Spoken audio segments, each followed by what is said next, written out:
வணக்கம் நண்பர்களே, welcome to குட்டி இன்ஃபோ. பெண்களுக்கு வரப்போகின்ற மிகப்பெரிய அங்கீகாரம் மகளிர் உரிமை தொகை திட்டம் குறித்து ஸ்டாலின் அவர்கள் ஒரு மிக முக்கிய அப்டேட்டை கூறியிருக்கிறார். அதாவது ரெஸ்டே இல்லாமல் உழைக்கிற பெண்களுக்கு இந்த அரசு தருகிற ரெஸ்பெக்ட் தான் உரிமை தொகை என்று முதல்வர் ஸ்டாலின் தெரிவித்து உள்ளார். வீட்டில் பெண்கள் சந்திக்கும் யதார்த்த நிகழ்வுகளை பட்டியலிட்டு முதலமைச்சர் மு.க. ஸ்டாலின் பேசிய நிலையில் சில முக்கிய தகவல்களை அவர் பகிர்ந்து கொண்டார்.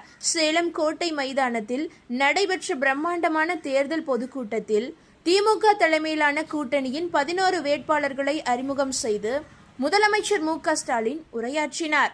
இந்த உரையில் தமிழக அரசின் மிக முக்கிய திட்டமான உரிமை தொகை திட்டம் குறித்து பல்வேறு முக்கிய அறிவிப்புகளை வெளியிட்டார்.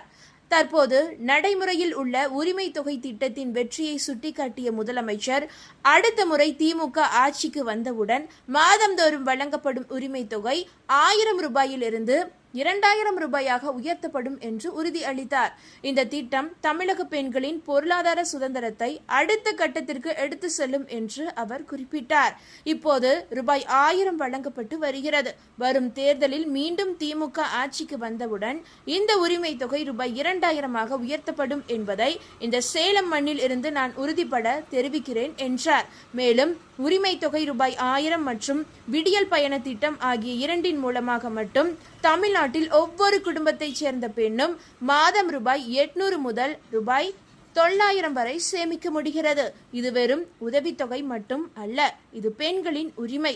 அவர்கள் தங்களின் சிறிய தேவைக்காக யாரிடமும் கையேந்த கூடாது என்பதே கலைஞரின் ஆசை. அதை தான் இந்த அரசு நிறைவேற்றி கொண்டிருக்கிறது. அரசின் நலத்திட்டங்களால் பெண்களுக்கு கிடைத்துள்ள நிதி ஆதாயங்கள் குறித்து பேசிய அவர், விடியல் பயண திட்டம் மற்றும் உரிமை தொகை ஆகியவற்றின் மூலம் தமிழ்நாட்டில் உள்ள ஒவ்வொரு குடும்ப தலைவியும் மாதம் 800 முதல் 900 வரை சேமிப்பதாக தெரிவித்து உள்ளார்.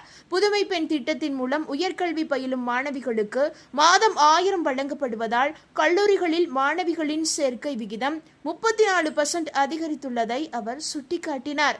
அதிமுக பொதுச் செயலாளர் எடப்பாடி பழனிசாமி மற்றும் எதிர்க்கட்சிகளின் விமர்சனங்களுக்கு பதிலளித்த அவர், இந்த திட்டத்தை நாங்கள் அறிவித்த போது கிண்டல் செய்தவர்கள் இன்று அதன் மகத்தான வெற்றியை கண்டு தாங்களும் அத்தகைய அறிவிப்புகளை வெளியிட வேண்டிய கட்டாயத்திற்கு தள்ளப்பட்டு உள்ளனர். இதுதான் திராவிட மாடல் அரசிற்கு கிடைத்த மிகப்பெரிய வெற்றி என்று சாடினார்.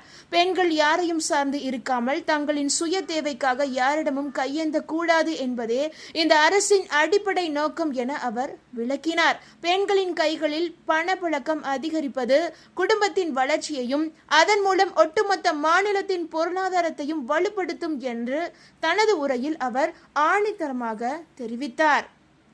இறுதியாக சேலம் மண்ணில் இருந்து வெளியிடப்பட்டுள்ள இந்த 2000 ரூபாய் உரிமை தொகை உயர்வு அறிவிப்பு வரும் சட்டமன்ற தேர்தலில் திமுகவின் மிக முக்கிய தேர்தல் வாக்குறுதியாக கருதப்படுகிறது என்று அவர் கூறினார். இந்த தகவல் உங்களுக்கு பயனுள்ளதாக இருந்தால் மறக்காம இந்த வீடியோவை லைக் பண்ணி உங்களுடைய ஃப்ரெண்ட்ஸுக்கும் ஃபேமிலிக்கும் ஷேர் பண்ணி விட்டுருங்க.